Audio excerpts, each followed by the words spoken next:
Bueno, buenos días a todos. Hoy, como saben, se reúne el Consejo Territorial, justamente un año después de que se formara gobierno, de que formara gobierno el Partido Popular, hacer una valoración en relación a lo que ha ocurrido este año, una breve valoración, porque recuerden ustedes que si hace un año la economía y el empleo iban mal, ahora desgraciadamente van peor. Y algunas cosas que no iban mal, como la sanidad o la educación, pues tienen toda la pinta que van a ir en esa dirección. Resulta evidente que Mariano Rajoy ha renunciado a cumplir ninguna de sus promesas electorales. Parece incluso que le da gusto, ¿no?, contradecirse a sí mismo. Y quiero hacer una especial énfasis en lo que ha ocurrido en el plano fiscal, la última decisión del Gobierno, o la penúltima, en relación a este impuesto sobre la banca. Como saben ustedes, afecta a las comunidades autónomas, a las que ya lo tenían implantadas, otras que nos planteábamos hacerlo. Es decir, un impuesto a tipo cero, es decir, sin ninguna voluntad recaudatoria, con el mismo hecho imponible que las comunidades autónomas, pues es un fraude de ley. Y no solamente es un ataque a la corresponsabilidad fiscal y a la capacidad tributaria de las comunidades autónomas, sino que nos expresa con mucha nitidez y con mucha claridad con qué sectores y hasta qué punto ha contraído el Gobierno compromisos en este país. Y luego hay otras cuestiones que abordaremos, algunas son urgentes y otras de fondo. Pues las urgentes, lo que está pasando con la contrarreforma educativa y con la reforma sanitaria, en el sentido de ir a una provisión privada de la sanidad pública, algo a lo que evidentemente nos oponemos.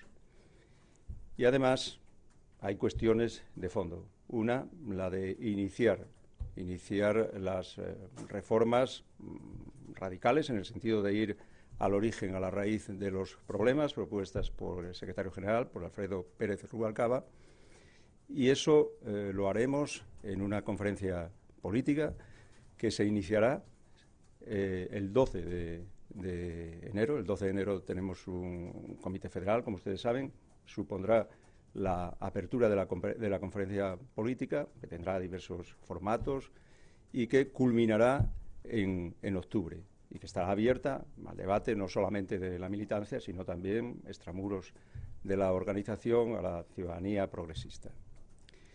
Y yo voy a pedir hoy al comité que se abra también una ponencia en su seno para promover un cambio constitucional. Parece evidente que hay desafección hacia las instituciones y hacia el marco institucional, en este caso la Constitución. Creemos que la mejor manera de reforzarla es reformarla en algunos aspectos concretos y evitar esa tradición tan hispánica de derogar o olvidar las constituciones en lugar de reformarlas y adaptarlas a las necesidades del presente. La cuestión estará en tres ámbitos. Uno, la constitucionalización de derechos, es decir, en un momento en que Estado social y de derechos, si no es social tampoco es de derecho, y en algunos casos concretos, como el de la sanidad, conviene incluirla como un derecho constitucional. En otros aspectos tendrán que ver, en esas modificaciones, con esos cambios, con la calidad de la democracia, y un tercero con el modelo territorial, una especie de Santillana 2, es decir, de continuar o hacer evolucionar el modelo en una línea federal. De eso se trata. Se propondré al Consejo, se abrirá una ponencia y esperemos que en otro Consejo, aproximadamente en el verano, podamos ya hacer una propuesta cerrada para, en fin, negociarlo, porque estamos hablando de la norma institucional básica. Por tanto, aquí se trata obligatoriamente de buscar el consenso. No sería posible, desde el punto de vista ni aritmético siquiera, un cambio constitucional o unas modificaciones sin el Partido Popular. No sería deseable hacerlo en términos políticos sin el Partido Popular y sin otros partidos políticos el mayor porcentaje posible. ¿Alguna cuestión? Sí. Yo quería saber qué fecha ¿por qué fecha abogaría para la celebración de unas primarias, si antes de las elecciones europeas o después, y antes de las elecciones municipales o después?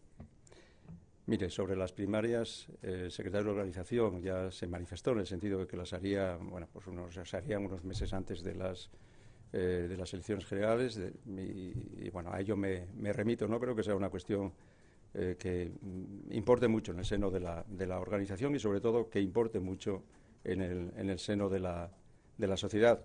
Habrá primarias, eso es evidente, es un compromiso, e insisto en que a mí me parece razonable la propuesta del secretario de organización. Sí.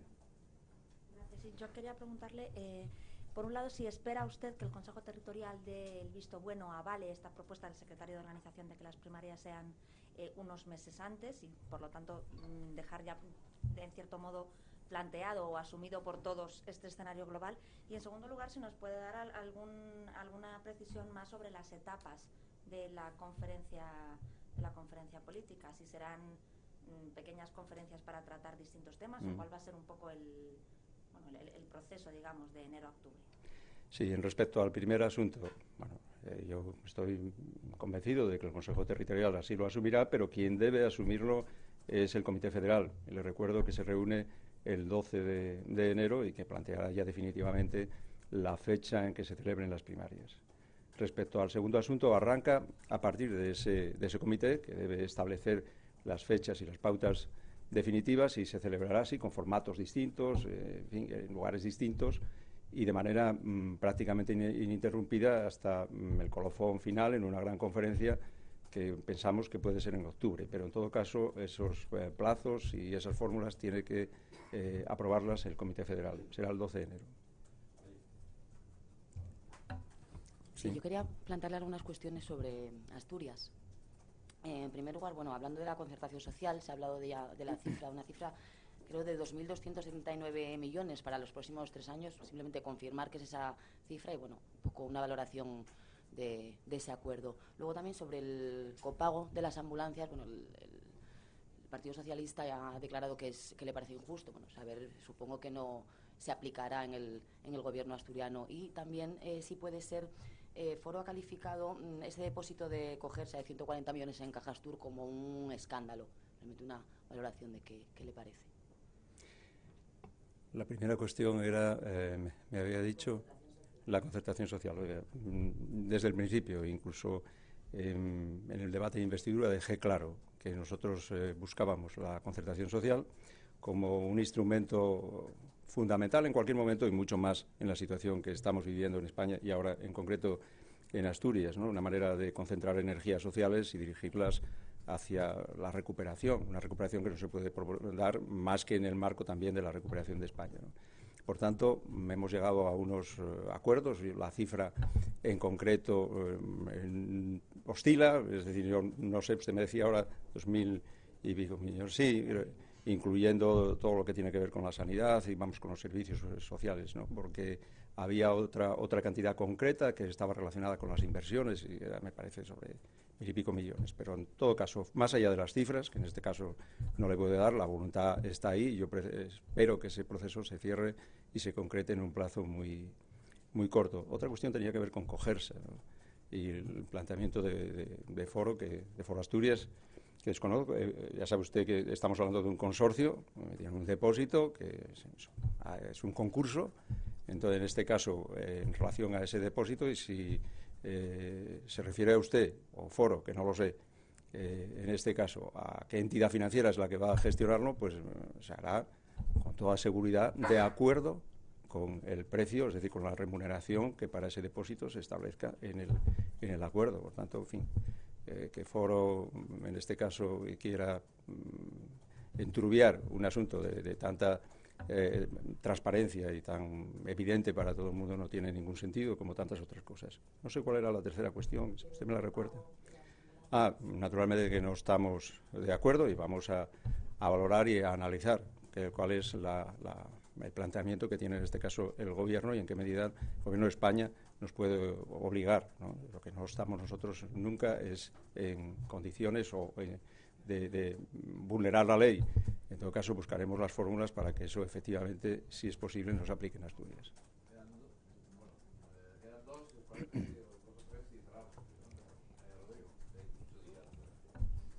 Muy buenos días. Dos cuestiones tengo yo. La primera es el tipo de oposición que ha hecho el PSOE en este primer año.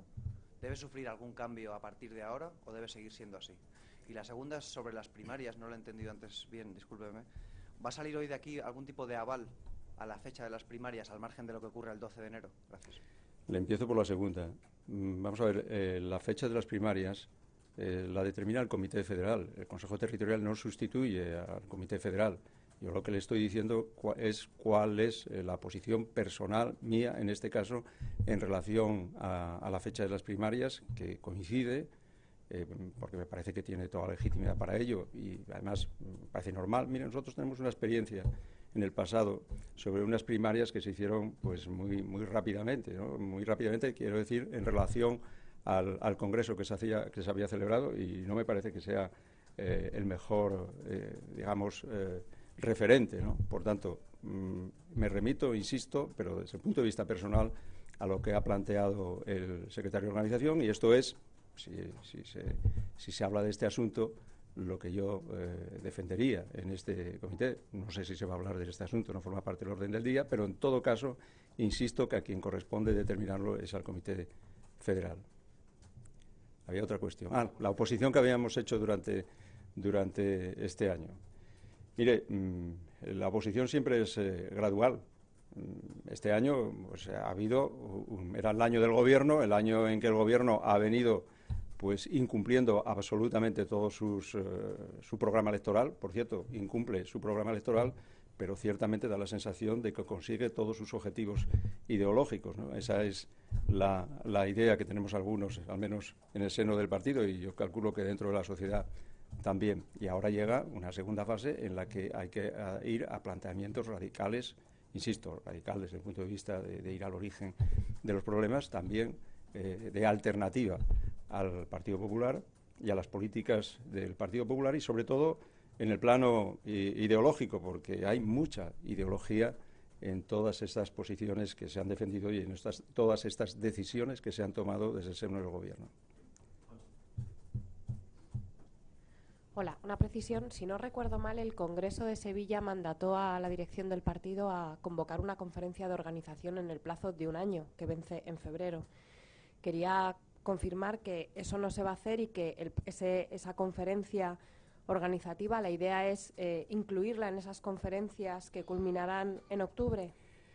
Pues supongo que sí, pero en todo caso esa es una pregunta que responderá con más precisión que yo el secretario de Organización. Sí, yo, aunque, buenos días. Aunque ya sé que están llevando al Constitucional más recursos de los que les gustaría, en teoría, o eso dice el secretario general, quería saber si se han planteado, si creen que tiene posibilidad de recurso el impuesto tipo el impuesto a la banca con este tipo cero que ha sacado el Gobierno para taponar la posibilidad de que las comunidades autónomas hagan ese impuesto, ya que dicen que es un ataque a la capacidad fiscal de las comunidades autónomas y incluso va en cierto modo en contra de la corresponsabilidad fiscal que se pide, ¿no? No sé si tiene o no posibilidad de recurso y si se lo han planteado o no. Lo que nos hemos planteado, al menos esto le hablo desde la perspectiva de Asturias, que teníamos previsto, y de hecho hemos incluido una partida de ingresos vinculada a este impuesto en el proyecto de presupuesto, pues si entendemos que esto es una invasión de competencias o va contra la corresponsabilidad fiscal, que no entendemos, pues estudiaremos la posibilidad de efectivamente ir a un recurso al Constitucional, aunque no nos guste, ¿no? Nos parece que esto, en definitiva, es un fraude de ley, es decir, poner un impuesto y para que la doble imposición, porque es el mismo hecho imponible, las mismas bases imponibles, pues haga que las comunidades autónomas no puedan, usando su capacidad tributaria, su capacidad fiscal, poner ese mismo tributo y sin ninguna posibilidad recaudatoria, porque es a tipo cero, se lo recuerdo, ¿no? Luego es una obstrucción, ¿no? Por tanto, en la medida en que eso fuera efectivamente recurrible, nosotros lo haríamos, ¿no?